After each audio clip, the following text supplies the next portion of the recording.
जय हिंद। प्रभात पाठशाला अर्थात सुबह के ऑनलाइन पाठशाला में आप सभी का स्वागत है। संस्कृत एक ब्रांडेड भाषा है और जो इसे सीखेगा वो ब्रांडेड बन जाएगा। मैं आकृति मिश्रा आप सभी के बीच संस्कृत भाषा को लेकर उपस्थित हूँ। आज की इस क्लास में हम संस्कृत से जुड़ी जानकारी प्राप्त करेंगे, जैसे संस्कृत क्या है, संस्कृत का महत्व क्या है, संस्कृत की विशेषताएं। तो चलिए यहीं से हम अपनी क्लास को शुरू करते हैं और सबसे पहले हम ये जानते हैं कि संस्कृत क्या है। तो जो हमारा संस्कृत है विश्व की सबसे प्राचीन भाषा है। हमारा जो भी विश्व में जितनी भी भाषाएं बोली जाती हैं उन भाषाओं में से हमारा जो संस्कृत है वो सबसे पुरानी भाषा है। उसके बाद जैसे देवता है, तो जिस प्रकार देवता अमर है, हम आज भी देवता की पूजा करते हैं। ऐसा मानते हैं कि आज भी देवता हमारे पास उपस्थित है, ऐसा मान के हम देवता का पूजा करते हैं। वैसे ही संस्कृत भी देवताओं की तरह ही अमर है। और संस्कृत अमर है इसका कारण है उसका साहित्य, उसकी लोकहित की भावना और उपसर्गों द्वारा नवीन नवीन शब्दों के निर्माण की क्षमता। जैसे हमारी जो संस्कृत है ना उसका साहित्य बहुत बड़ा है। फिर संस्कृत हमारा सिर्फ भाषा नहीं है, उसमें लोकहित की भावना है। और फिर संस्कृत के जो शब्द होते हैं डेली बढ़ते रहते हैं, डेली बढ़ते रहते हैं। यानी उसमें उपसर्ग लग लग के बहुत सारे शब्द बनते रहते हैं। जैसे सु, मान लो सु एक हो गया उपसर्ग।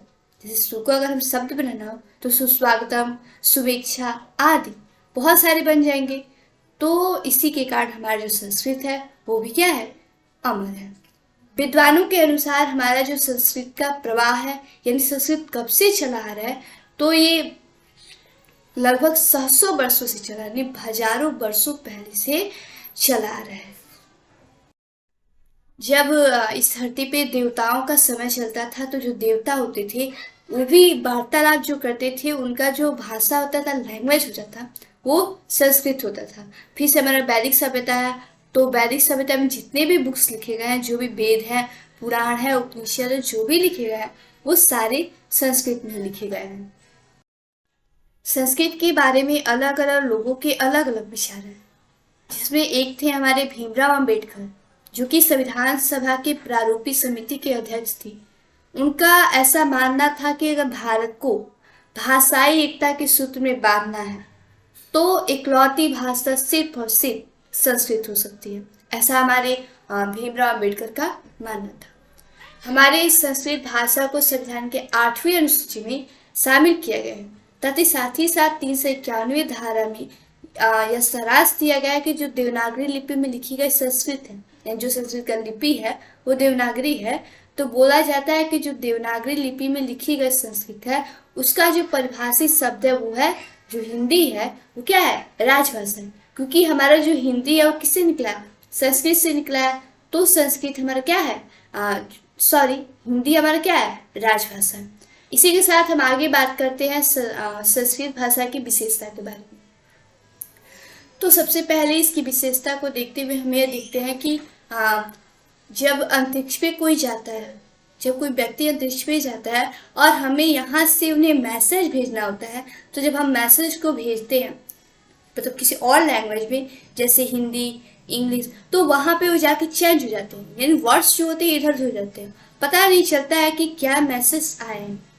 लेकिन अगर वही हम संस्कृत में लिख के भेजते हैं वहाँ पे, तो जैसे हम लिख के भेजते हैं वहाँ पे भी जाता है तो सेम टू सेम वैसे ही रहता है, कोई भी चेंजिंग नहीं आते हैं और वो लोग समझ जाते हैं कि हमारा मैसेज क्या है। फिर जब वो लोग वहाँ से भेजते हैं तो हमें भी पता चल जाता है। यानी ये अंतरिक्ष से पृथ्वी पर आए, पृथ्वी से अंतरिक्ष पे जाए, इसके वर्ड में कोई चेंजेस नहीं होंगे। उसके बाद जो भी लैंग्वेज होते हैं उसके जो सेंटेंस होते हैं, जहाँ मतलब मान लो कि जैसे इंग्लिश हो, ठीक, इंग्लिश में हो गया एम आई गो, क्या मैं जाऊँ, आई एम गो, मैं जा रही हूँ।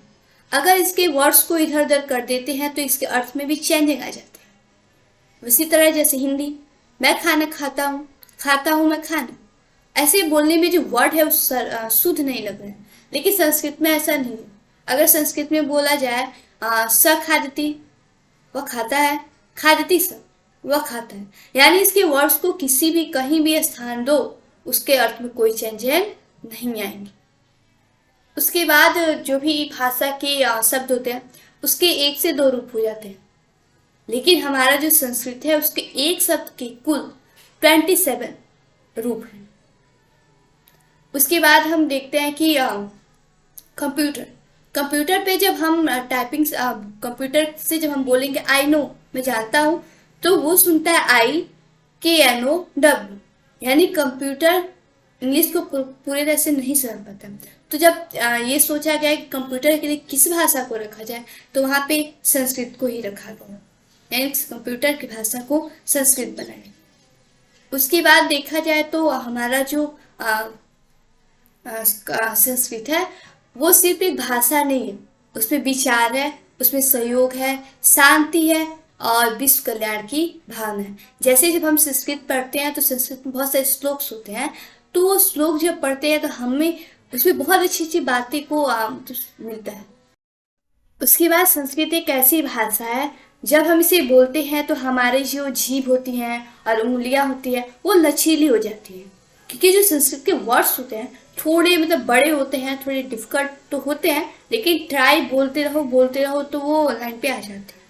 तो जब हम उसे बोलते हैं तो हमारा जीभ जो होता है लचीला हो जाता है, जिसके वजह से वो जो भी लैंग्वेज होता है उसे सीखने में उसे टाइम नहीं लगता है। आगे देखें तो हम चलते हैं अब संस्कृत का महत्व क्या है हमारे विश्व के लिए और हमारे भारत के लिए।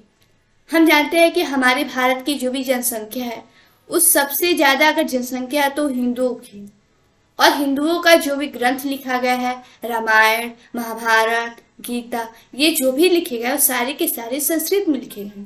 उसके बाद हिंदू समाज में जो होता है यज्ञ होता है, हवन होता है, तो उसमें भी जो मंत्र होता है वो भी सारे संस्कृत में होते हैं। फिर जो बौद्ध धर्म है हमारा और जैन धर्म, इनमें भी जो पुस्तकें लिखे गए हैं वो भी संस्कृत में लिखे गए हैं।